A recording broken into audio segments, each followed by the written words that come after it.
అందరు నమస్కారం. నేను మీ శ్రేణు జయభారత్ జయ ఉత్తరాంధ్ర. 2014 నుంచి 2019 వరకు చంద్రబాబు నాయుడు గారు సీఎంగా ఉన్నారు. అదే టైంలో జగన్మోహన్ రెడ్డి గారు ప్రతిపక్ష నాయకుడిగా ఉన్నారు.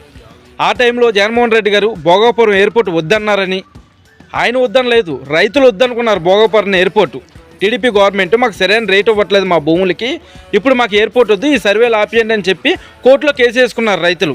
వాళ్ళ తరపున జగన్మోహన్ రెడ్డి గారు ఇప్పుడు ఎందుకు ఇంత రైతులకు ఇబ్బంది పెట్టడం, మనకు విశాఖపట్నం ఎయిర్పోర్ట్ ఉంది కదా, ఇప్పుడు అంత అర్జెంటుగా ఇక్కడ ఎయిర్పోర్ట్ కట్టాల్సినంత అవసరం ఉంది, అంత ఎమర్జెన్సీగా ఎయిర్పోర్ట్ కట్టాల్సినంత అవసరం లేదు కదా రైతులు ఇబ్బంది పెట్టి అని జగన్మోహన్ రెడ్డి గారు అప్పుడు ఏదైతే భోగాపురంలో భూములు ఇస్తున్నారో రైతులు ఎయిర్పోర్ట్కి వాళ్ళ తరపున మాట్లాడారు.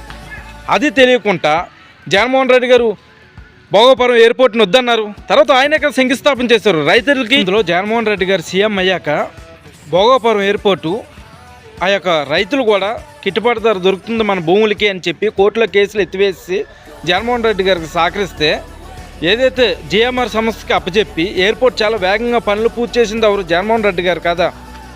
జగన్మోహన్ రెడ్డి గారి టైంలోనే కదా ఒక రూపం వచ్చింది ఎయిర్పోర్ట్కి, భోగాపురం ఎయిర్పోర్ట్కి. 60% పనులు పూర్తయినట్టే.